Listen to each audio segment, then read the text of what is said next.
it's quite an interesting process, because the legal framework, in as much as it's there for us, but unfortunately, because of other aspects like the awareness, the implementation, the lack of access to justice, the lack of economic empowerment, then a woman is unable to fight for their rights. Also, the cultural impact.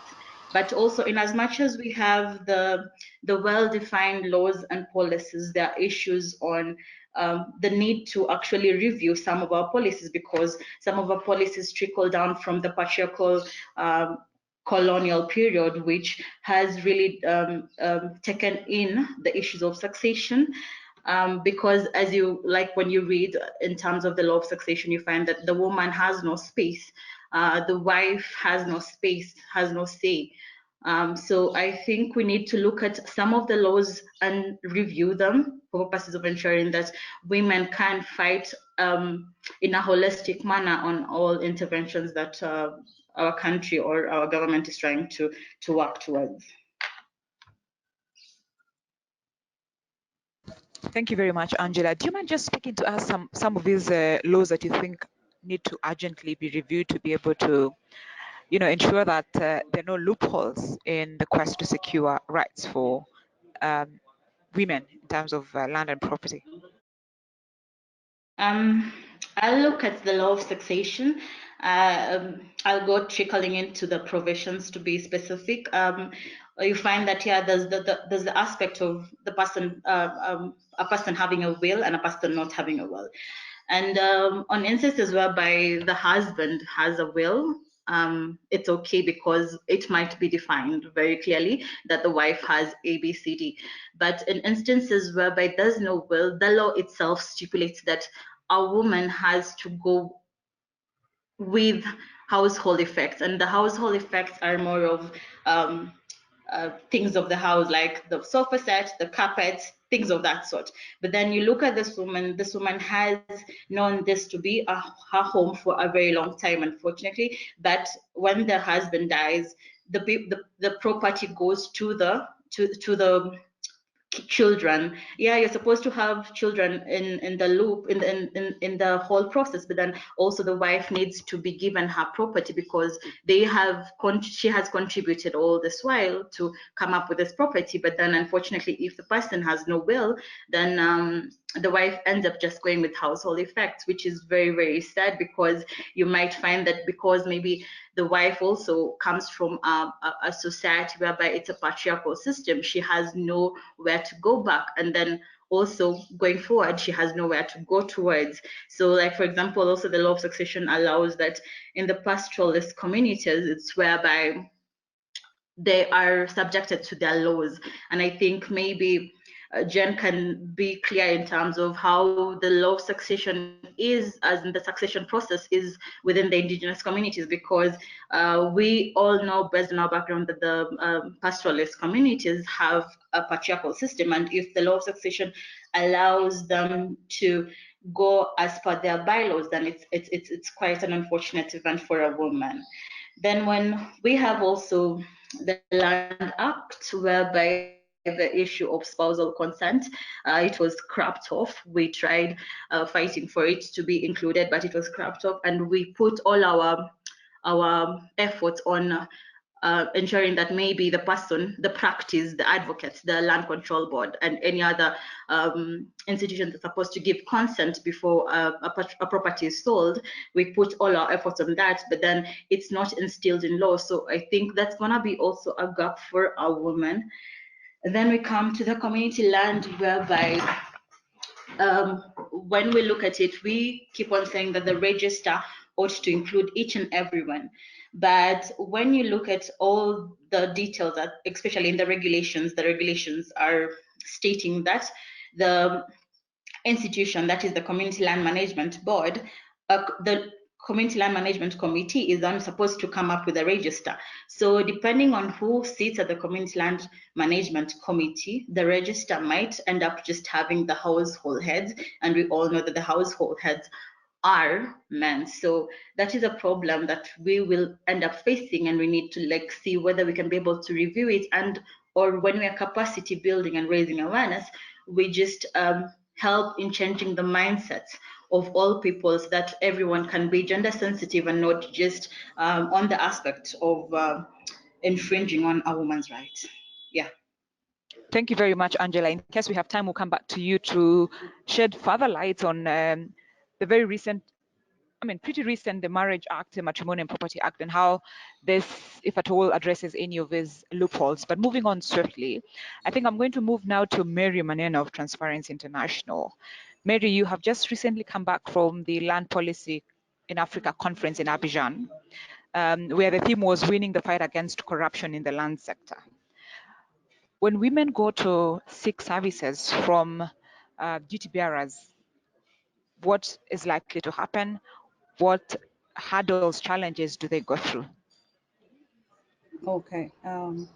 Thank you very much, Helene Wakesho. I'm grateful for this opportunity. So basically, women normally really go through various challenges in their quest to achieve, or rather to be able to access various services in the land sector. And of course, that can attribute to various challenges. Probably I could start off by giving a perspective of issues just to be able to understand this better. As you all know from various statistics like the FAO, they talk about women being able to, they own less than 20% the world's land. So of course, this already makes them more vulnerable. But at home, you realize that the power dynamics at play also make it very hard for women to be able to be able to own land. So of course, because of that, there are also many other challenges in the sense that they're not able to own land, but they're able to access through, of course, the male households. Could be their brothers, could be their husbands, could be their sons, and so on and so forth. So of course, this state of affairs makes them more vulnerable because, of course, they lack the financial means to be able to do so many things. For instance, to be able to even register their own property, to be able to buy their own land, and even to be able to access some of those services in the land sector. So of course, that makes them more vulnerable, and in some ways, they become also susceptible to also what we call sextortion. Sextortion basically is a form of corruption that forces them to offer sexual services in exchange for land.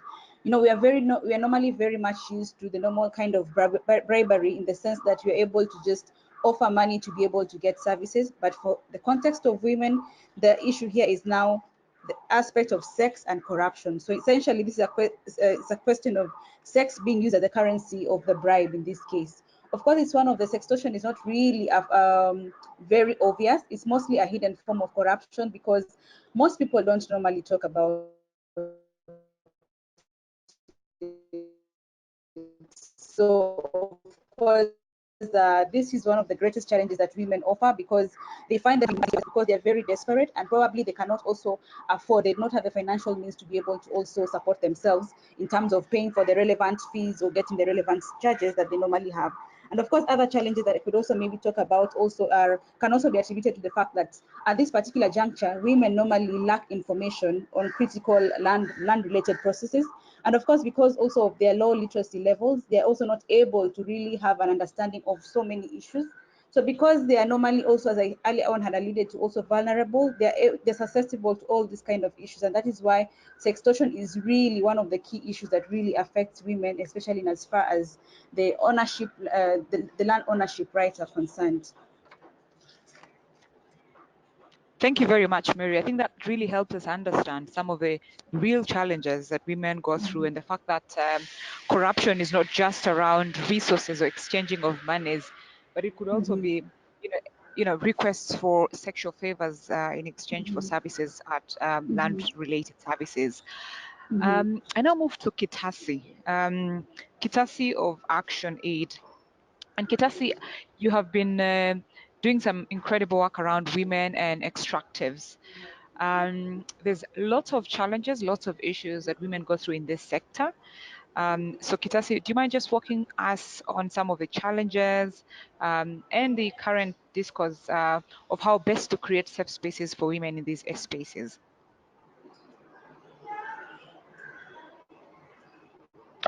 Yeah, thank you very much, Eileen, for the opportunity to share my experiences and perceptions around the topic. Before we move to what I should speak about, it is important for us to somehow understand some few contexts that women are operating in. And I think it's important to mention at this point that statistics tells us that women make around 52% of the population here in Kenya, but this cross-cuts in Africa. And out of this 52%, you'll find that 70% of those are living in the rural areas, and they are providing around 80% of farm labor. And out of what they do, these women contribute 60% of the farm-driven income. That statistics is really important to carry along. But unfortunately, again, these women are disadvantaged when it comes to matters land. For example, women alone in Kenya own 1% of the total registered land, while around another 5% own jointly with the spouses. So this actually creates a picture that there's a lot to be done around women's land rights.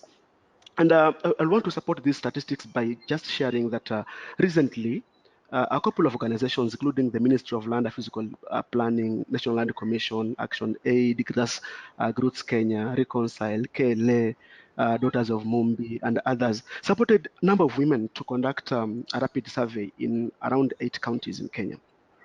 And the findings were really important factor that we should carry along as we program. Out of 10 women, 8 of them depend on natural resources for their livelihoods. This clearly tells you how much women attach their lives to land.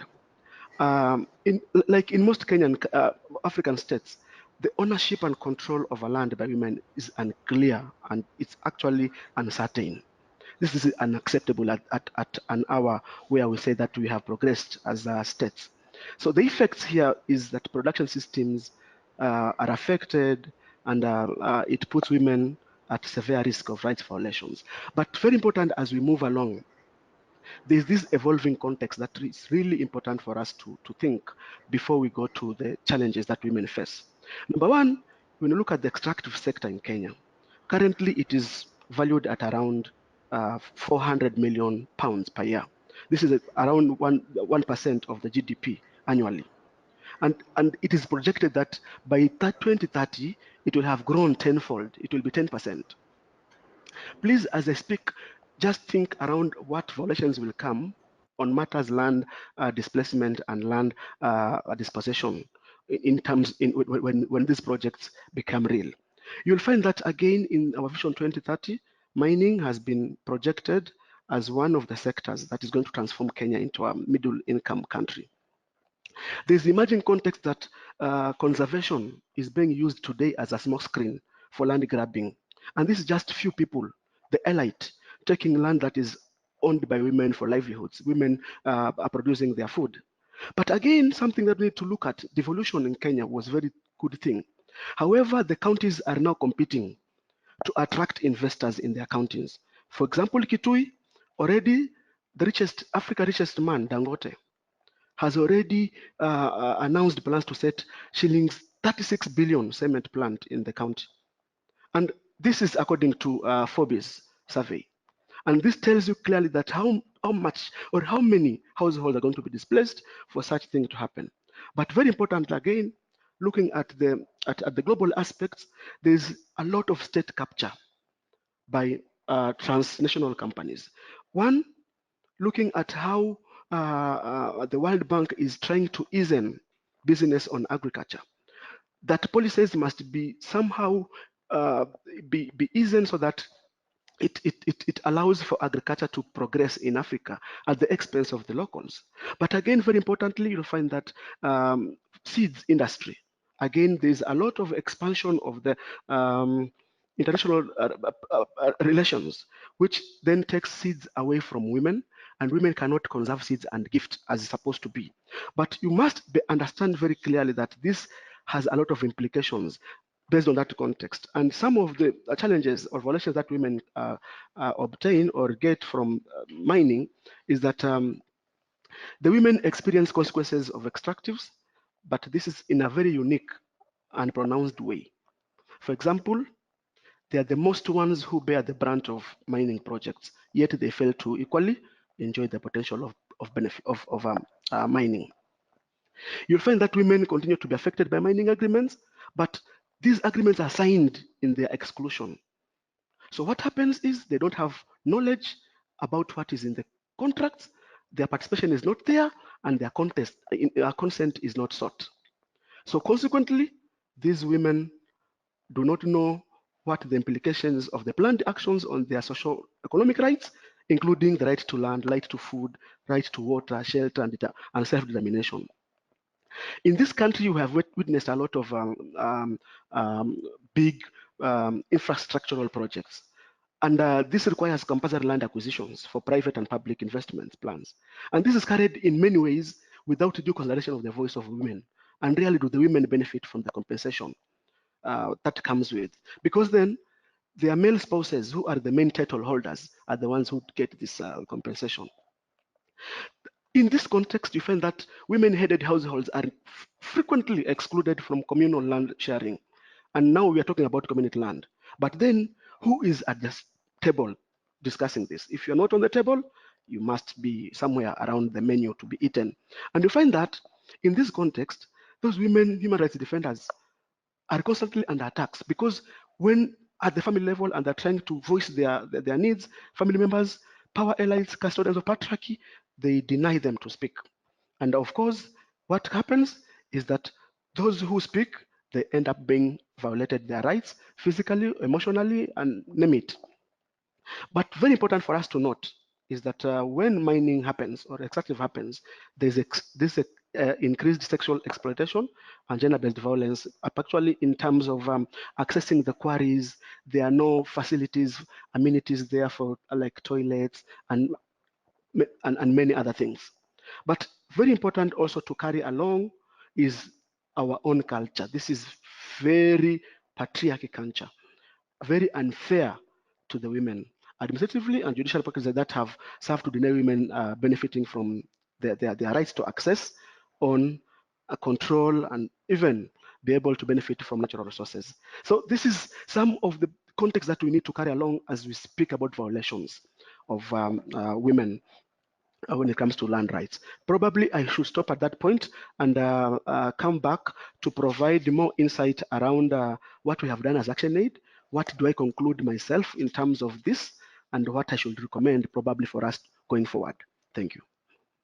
Thank you very much, Kitase. Indeed, clearly, if you're not on the table, you might not be able to dictate what is served, and you might be part of the menu. I think the complexities when there's compulsory acquisition, the issues around compensation, the issue around compensation that focuses on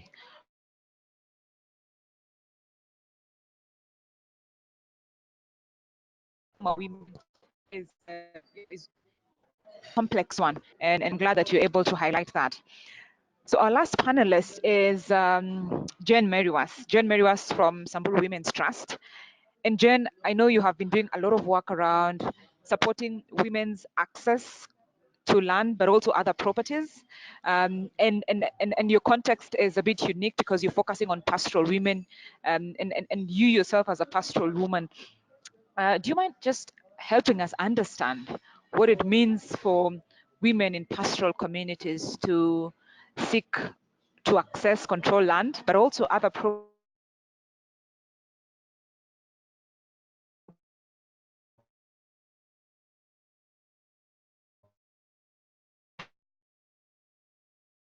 within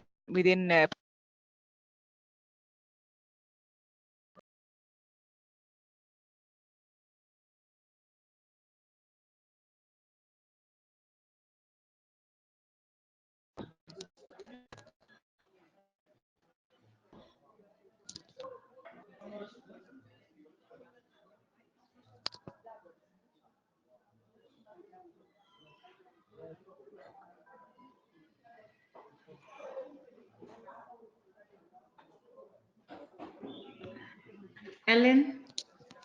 Yes, Jen. I think Jane has lost internet. Okay, that's fine. I think then I'll come back to you, Angela, because you spoke on the succession and inheritance aspect. But I know we have a couple of other family-related laws, and specifically the Matrimony and Property Act. Please share with us.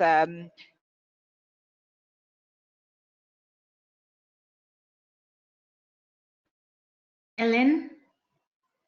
Matrimonial and Property Ellen? Act address, you know, can you hear me? Yes? Yeah, I can hear you now. Can you hear me? Yes. Yeah, so I wanted you to address the issues of Matrimonial and Property Act in, you know, during property division upon Okay. dissolution of marriage. Yeah. So Matrimonial Property Act, it's not that bad of a law, because at least it considers the contribution that a woman makes in terms of what property the family will get. But then the problem comes in is that the woman has to show the contribution, the actual contribution they've made. But then taking care of, because the act considers that just taking care of the family, taking care of the kids, taking care of the husband, taking care of each and everything in the house is a contribution. But at what perspective will we be able to actually show this as evidence in court? It's very, very hard to show things that you will do unless you document yourself in your house, which is a little bit complicated. And I think the contribution factor is a violation in terms of a woman, because you find that if a woman is a housewife, or if a woman is a person who stays at home, doesn't have a job that gets a salary, or can document it very well and show cause that actually it's evidence that they've contributed, it's going to be a big problem, because work done at home, it's a little bit difficult for you to show the contribution factor. So I believe maybe it's something that we can actually ensure that it's looked into, because it's a violation in itself in terms of how a woman can be able to acquire property. Yeah.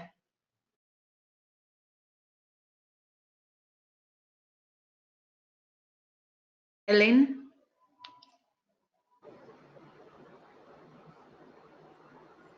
Hello?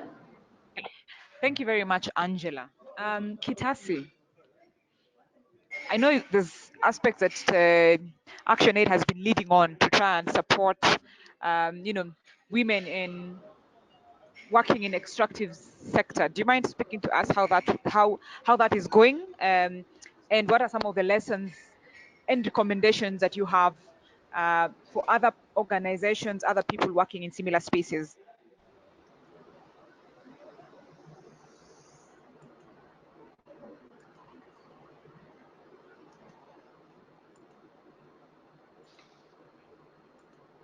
Kitasi?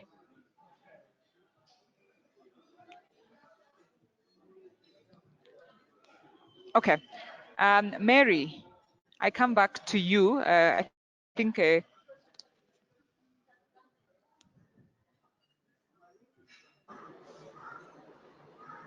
Hello? Hello? Okay, Mary, I'm just coming back to you Yes, please. because you've highlighted the challenges around sextortion. Mm-hmm. Now I want to hear from. Extract. Okay, go ahead, Kitasi. I'll come back to you, Mary. Okay, sure. When it comes to issues of corporate accountability, issues of extractives, we ensure that the entry point for us is women's rights to land, because that is the beginning. And our rallying call is mostly around redistribution and restitution. But we have a range of approaches that we use, and I will want to highlight a few. Number one is research, and under research, this is what we do. We undertake social actions, studies to establish the extent to which the rights are upheld. We do a lot of feminist analysis of the impact of extractives to particularly the poor. We do a lot of mapping using STDM, using GIS to produce maps that's going to help to evidence the implications of the investments.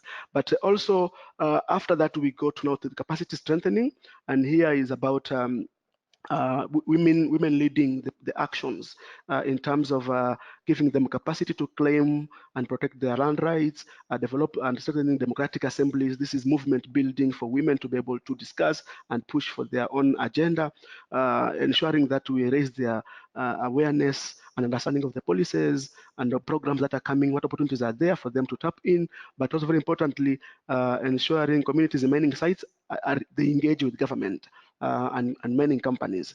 And at most also we ensure that they are trained, and we partner with several institutions like Taita Taveta University to be able to train women working in the mining sites, particularly the artisanal miners, to be able to understand the nature of work they're in, but also the value chain, so that they can be able to tap in, but also be able to resist when it comes to issues that are going to violate their rights.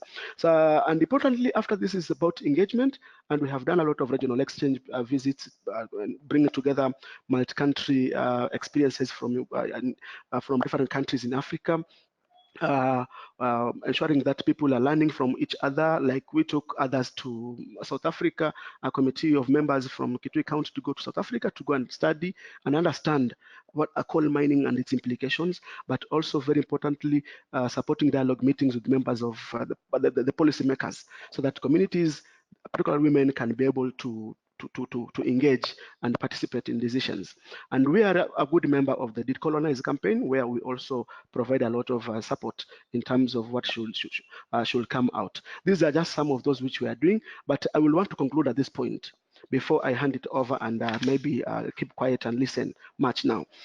I want to conclude that I want to conclude that number one, the challenges that women face when they pursue their land rights, this just stem from various factors and barriers, and including them, socially prescribed gender roles, unequal power dynamics at household and community level, but also very important, discriminatory family practices, which are actually unequal to justice access. Number two, I think it is very important to ensure that to note that the extractive industry is a phenomenon that is taking root in this country, and it is practiced by both local companies and foreign. But it's important for us to ensure that whatever we are doing, we take note of the violations that we are doing to our people. The impacts of mining industry in Kenya, they threaten livelihoods of local people. This should be one of the areas that we need to focus more into. But also, I conclude that decision-making process in this sector is upside down. So the deals are conceptualized on boardrooms at national levels, and then they're forced to communities. And this is just cosmetic participation where opinions are not taken into consideration. And it is important for us to understand that Angela has said we have good laws, yes, but what is the practice? The practice for us is really something that we need to look into. And lastly, I want to conclude that we as civil society organizations, we have an indispensable role in preventing violation of rights to women. And particularly here, we need to look into the issues of ecosystems, diversity, but ensure that the interests of communities are captured, particularly today when now we're implementing this community land law. This is something very important. And the government, it has got a role in ensuring that it foster responsible investment in the sector. And this is a role that the government has, and we must be able to hold the government to abide to. I want to stop there. Great, thank you very much, Kitasi. I know you have, you've really spoken to the how of trying to address this, the awareness raising, helping communities to get better organized, and so on and so forth. I want to check whether we have questions before I get back to Mary. We had promised that we will have time for questions. Please unmute yourself if you have any question, or there's a button of raising your hand. Please use that button. You also feel free to drop your question on the text box, and our panelists will be able to address the questions.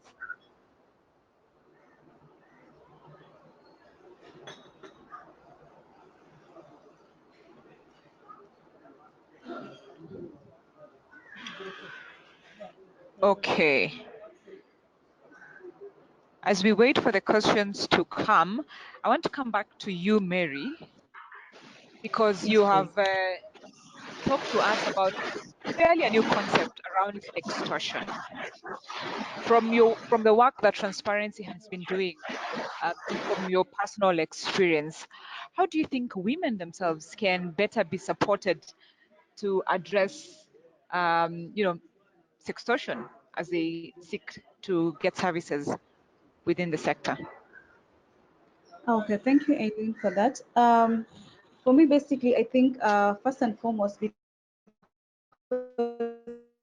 I had already talked about the issues to do with the challenges that women already face, for instance, the literacy levels.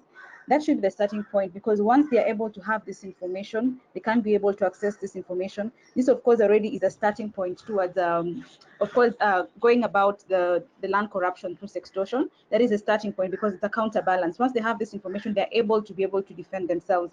So I think for me, the women, the starting point can be to raise awareness to these women, just talk to them about exactly what really this really means to them. Because again, number one, of course, when you look at it, sextortion in itself, this is unlike the other sexual kind of conduct where probably issues of consent are not there.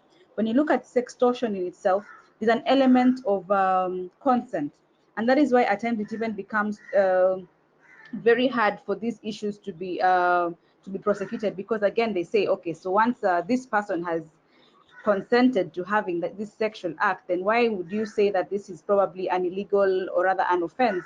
And that is why also one of the challenges that has arisen when it comes to reporting some of these cases. So for me, I think women need to be empowered in terms of just being able to understand exactly what, number one, land corruption is and how it manifests itself. Remember, it should be noted that land corruption in itself affects women differently, and really it's normally it affects men and women differently, and it's normally rather more harshly than women. Women are normally really affected harshly when it comes to land corruption, and particularly in as far as extortion is concerned. So I think for me, raising awareness is very critical at this point.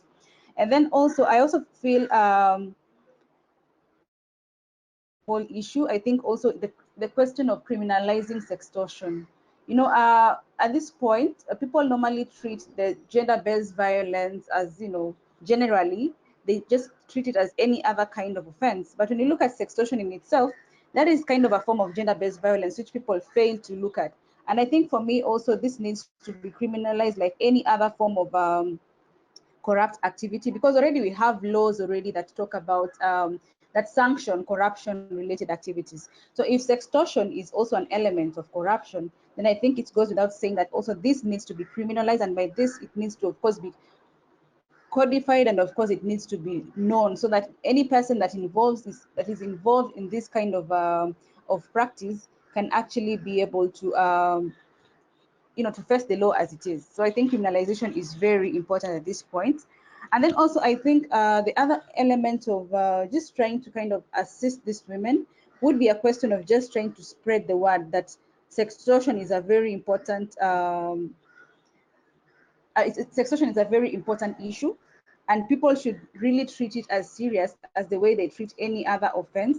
And for that reason, I think it is really important that at this particular point, it needs to even be discussed in the various regional, not just national, but even regional and international agenda. It needs to form part of those discussions so that people can be able to appreciate this as a really serious offense, so to speak. Because without this, people will just take it as any other offense as it is right now. I mean, it is never one of those things that people take seriously, because as I'd also earlier on alluded to, people have kind of generally accepted gender-based violence as part of society. So again, it goes without saying that sextortion, in fact, from my interaction with the community in some places, you find, or rather you hear some men actually saying that, I mean, for women to access, for women to own land, sex is part of the agenda. Sex is one of those things. It's just one of those normal things. And these are influential leaders in the society that are actually saying that. So already this kind of statements already point to the sad state of affairs in as far as sextortion being one of those issues that the society has really accepted, the society has really condoned. So I think it's high time that also there's need to change perspectives of this kind of people, especially in as far as men are concerned, because again, these are the perpetrators of all this kind of injustices. So I think there needs to also be a discussion, having also sensitization, not just on the part of women, but even the people that also kind of perpetuate this kind of offenses, so that we can be able to have a discussion with men, can have a discussion with even the service providers, people from the land offices, just on this kind of issue, so that again, this is not one of those issues that we can really, like not afford to take seriously. So I think these discussions need to be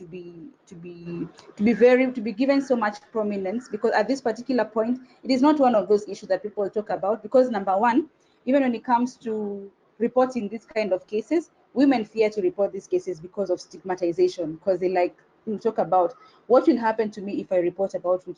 What will the community say if they hear that really I was, I was kind of like a victim of sextortion. So these are kind of issues. And then again, when you look at the patrilineal nature of the society, culture again has a significant role to play. I think it's about time we kind of shape this discussion so that we are able to also kind of sensitize people about the need to also to respect women's land rights, and especially, of course, also to say no to sextortion, because this is one of the issues that has been affecting women generally.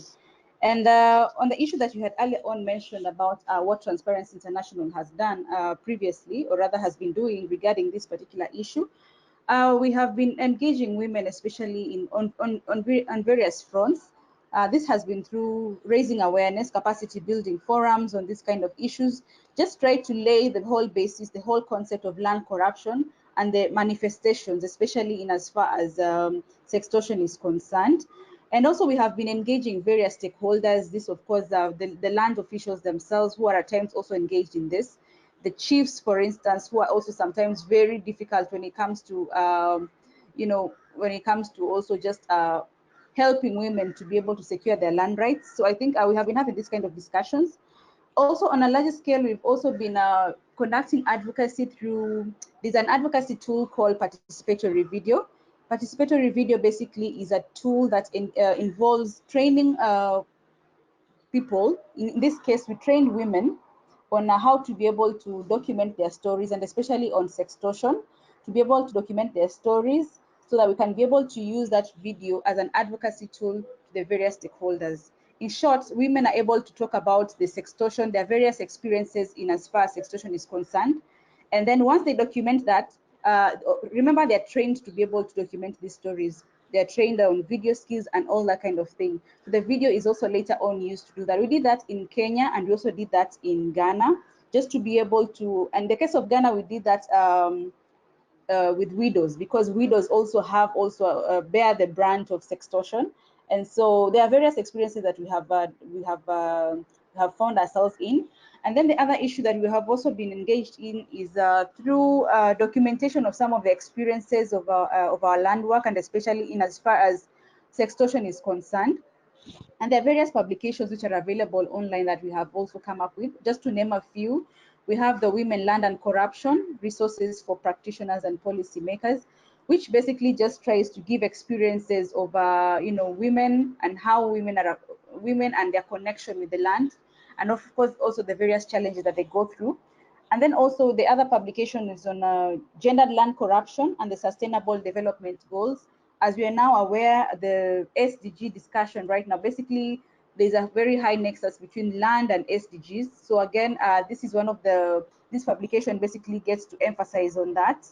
And then also the other issue is on investigating land and corruption in Africa. This is a publication that is a training manual for journalists on how they can be able to also be able to report cases, especially on land corruption, sextortion being one of them, how they can be able to report some of those cases in a way that is very open and very unbiased, such that people can be able to appreciate some of the issues that victims, especially on sextortion, normally go through. So those are just some of the land publications. I could share them later on to all of us, just to be able to have an understanding of exactly the kind of issues about gender issues, and especially sextortion, as far as sextortion is concerned. I can share them after this webinar.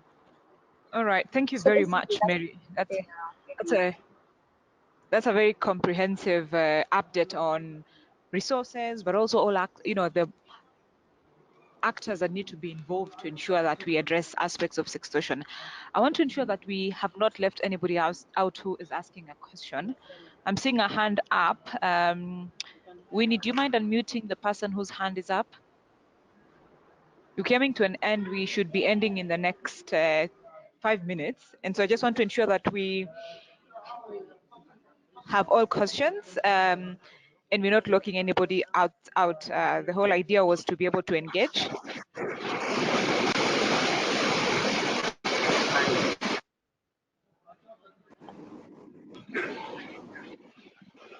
Go ahead with your question. Hello. Please go ahead. Can you hear me? Yes, very well. Thank you. My name's Masalu Luhula. I am based in Tanzania. Unfortunately, or fortunately, I'm happy to join this discussion, though it's more on Kenya context, but I was interested to be at least part of the discussion, and I've been following. Unfortunately, I joined a bit late, and mine is not really a question, but I should just say that I think the context in Kenya and in Tanzania looks as almost the same. And I should also agree with most of the strategies that has been shared by the presenters, though I didn't fall from the beginning. At least I had an opportunity to hear from the representative from Action Aid on the challenges that women are facing and the strategies that they have been using. Maybe just a quick comment on the issues of data and who owns what. I think I should appreciate Kenya has been a bit far to this, unlike in Tanzania, where getting data of who owns what and then make a really critical argument on whether women owns 5% or 10% has been a challenge. And this has been an agenda for years, looking into how now we can really get a whole data in the country, looking into who owns what and either women or men. And two, lastly, because we are also running short of time, is on the issues of succession. I think I've been following Angela on her presentation on the law of succession. I think that the challenge in Tanzania is even more big because we use 3 laws depending on the life the deceased lived before death.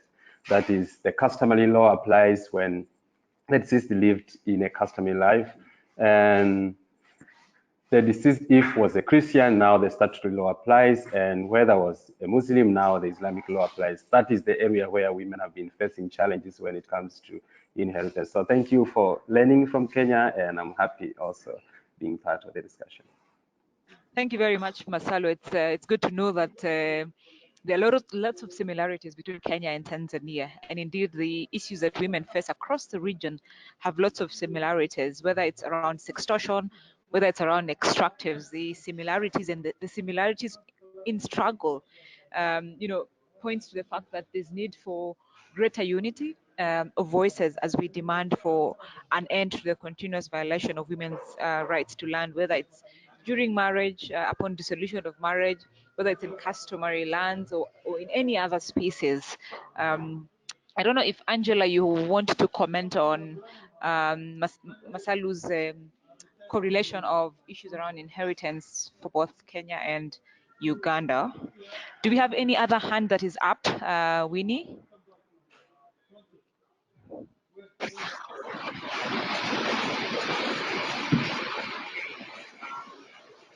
Please go ahead.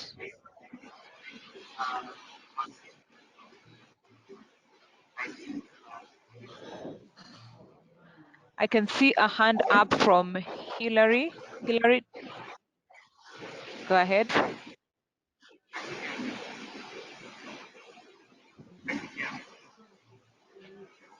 Yes, you're a bit faint. Do you mind just raising your voice? Okay, how about now? Better. Okay. Go ahead. So thank you to all the panelists. Quite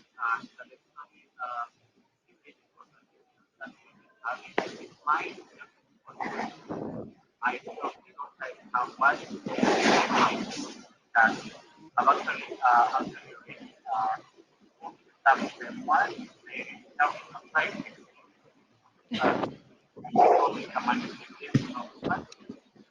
Sorry, Hilary, I'm really struggling to hear you. I don't know if my panelists are able to hear your question.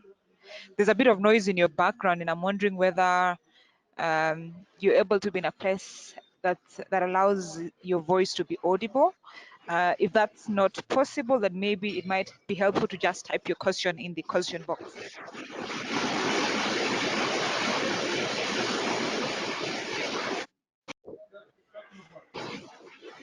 Hi, I'm trying to use it as Winnie. Can you hear me? Okay. Yes, I can hear you now. Go ahead. Fair enough. So, two questions on Mary. As far as sextortion is concerned, how have they followed up on the whole value chain of this issue of gender-based violence in terms of the manifestations of this? Because where there's rampant practices of this, for instance, in Kenya, on the Lake Basin belt, there would be also other cases of HIV, which is a manifestation of this patriarchy as far as the management of land and natural resources is concerned. I don't know if they follow up on the whole value chain as far as that is concerned. Two, to Kitasi, the resource maps that they are using, that was also quite innovative. I don't know how far you have followed up or if you have any success stories towards the same. What next after the resource maps? I think just those two questions. Thank you, everyone. Thank you very much. Mary, do you want to respond to the first question and then Kitasi would follow?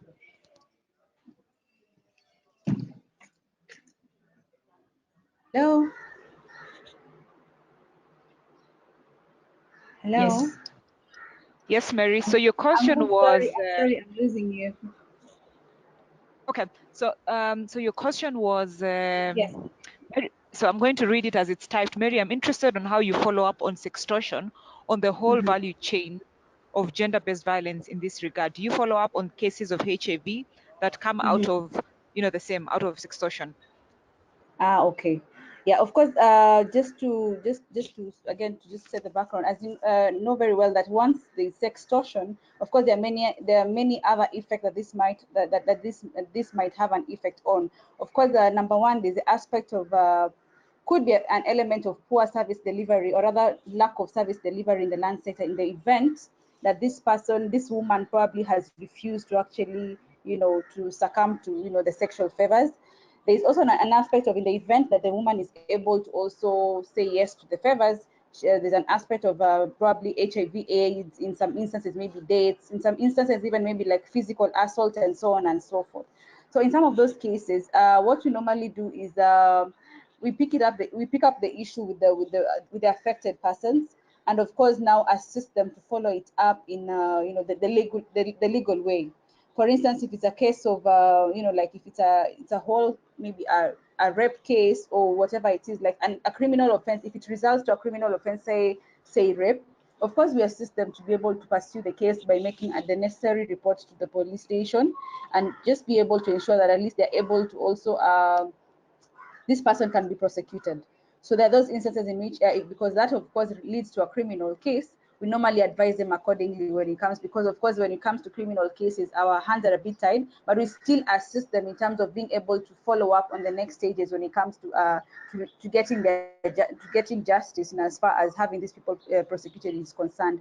And also in cases of HIV/AIDS, of course now that is normally a different now phase in their lives. So of course because we are also aware of the various organizations that deal with HIV-related issues. That is where we now, with our connections, we normally partner accordingly to be able to ensure that, again, this process is also, they get into a seamless process of being able to, accept their status and all that kind of issue. But when it comes to a question of abuse of office as a result of that particular issue, we normally also follow that particular issue, or rather the case, to its logical conclusion, to be able to ensure that that particular public officer is also punished accordingly, or rather is able to account for his mistakes.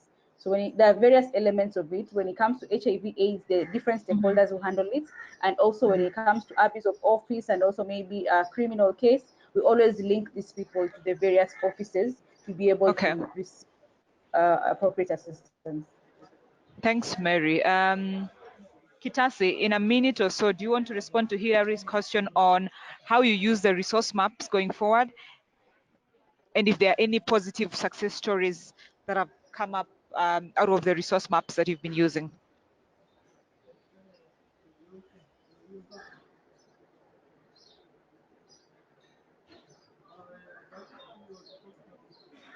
Kitasi?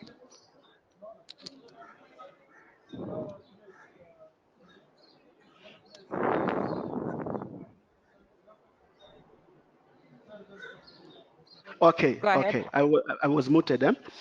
Before I go to Hillary, allow me to just do 30 seconds to reply or respond to my colleague from Tanzania regarding Okay. data and who owns it. Basically, yes, as we speak today, there is what is called official data and the unofficial data. Official data is the one that is produced by the authorized institutions in a country, but I know that the CSOs, we have our own data that we use to challenge the government when it comes to issues of violations. So at any particular point, it depends on how you use your data to ensure that you are doing what is supposed to be done. And I want to announce this through three things. Number one, we have the SDGs, but we have Tier 1 SDGs. These ones, the indicator is very clear. There's clearly established methodology and the standards are there, and that is regularly produced. So no problem with that, we can use that. But you have the second tier SDGs, whereby you have everything is there, like indicator is very clear. You have very intentionally agreed the methodology to map data, but data is not produced regularly. And the third one, that is where now we focus more, and you find that land is more in tier 3. You find that there is no, the indicator is clear, but there is no internationally agreed standards. There is no internationally agreed methodology to track data, and so there's no data at all. So these are things that we need to have, so that when we produce data, yes, we know we have unofficial data, but we can challenge the government through it. To Hillary, yes, Hillary, thank you for the compliment. Yes, there are several success stories, but you have asked also what next. We are using these maps to engage policymakers to bring to them the evidence that is there. There's power in numbers, there's power in data, there's power in stories. So these maps show the implications of how communities are going to be implicated by a particular project that is very silent in terms of its negativities, because most of the time these politicians, they are treated to the positives of the project, but the negatives ones, they are not treated to that. So when you bring these maps, then it opens their eyes and they visualize and they see, yes, this is where the impact will be, this is where the impact will be, and they can visit the communities and hold conversations with them. We have had success stories in several areas. In Mombasa, around Makirunge, where we have Scheme 2, we are discussing with the communities and the MCAs to ensure that land use mapping, which we also use help develop, is used now to resettle people in Makirunge. But also in the Mui Basin, when we go to Mui Basin, where there's coal mining, we have used these tools a lot. Recently, we had the whole county assembly in Mombasa, and we're discussing these maps with them. So these are good tools that we can use for advocacy work. Thank you. Great. Thank you very much, Kitasi. We're running slightly behind schedule, and I want to sort of close and then pass it over to the host who would officially close the webinar. But a huge thank you to everybody who has spared their time to be part of this conversation. I also want to, yes, can you hear me? Ellen?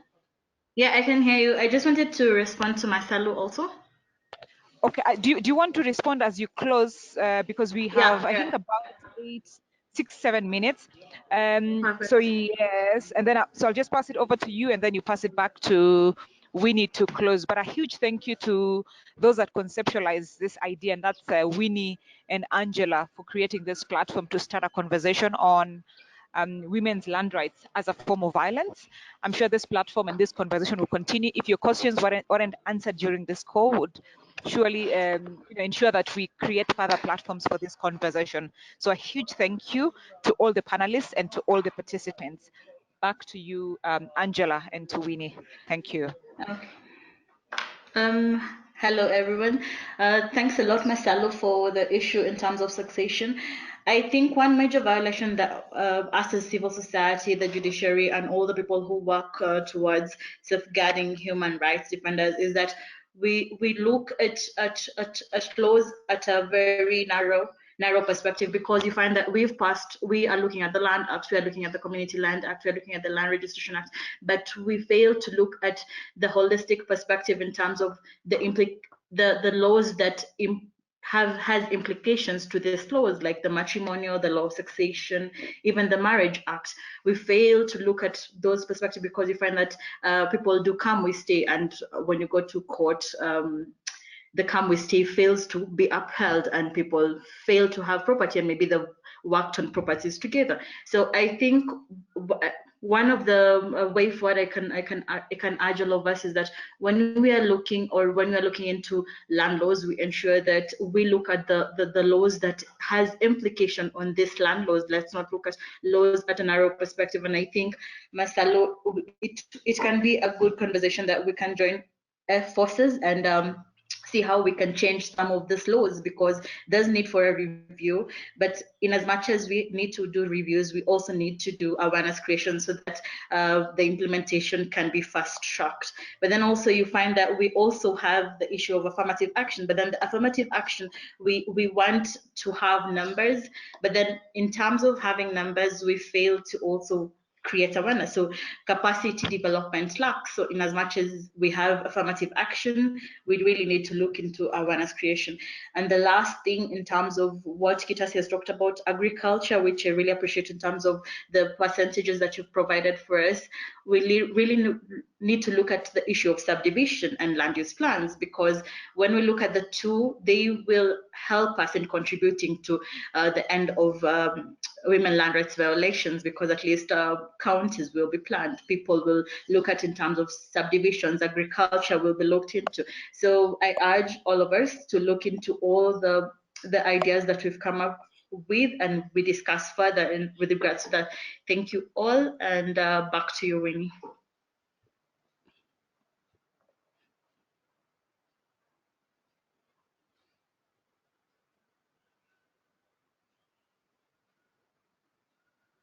Winnie. Sorry, thank you everyone for your participation. And I think from the conceptualization of this, I would say we have achieved our objective. And the key highlights for me is that it's very clear that secure women land rights has a multiplier effect to reducing the vulnerability of women to violence. And that has been highlighted from the case stories from ActionAid, Kitasi, from Mary, and from Angela.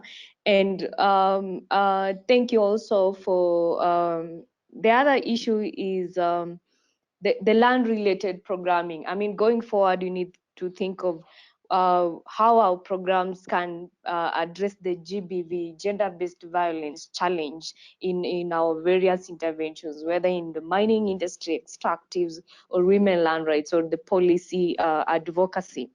And the last is that we should proactively incorporate, and using data. This has been highlighted very much by Kitasi, and thank you for that. We should proactively incorporate gender-based violence monitoring, and this would come if we have the data. I mean, if we are using data-led intervention, will probably give us mitigation in our land-related interventions. So thank you so much for the panelists. Thank you to the moderator. Thank you for our co-host. Thank you for all our partners and the participants. Thank you for your participation, and let's keep the conversation going. Thank you so much. So people can leave at their pleasure. Thank you so much.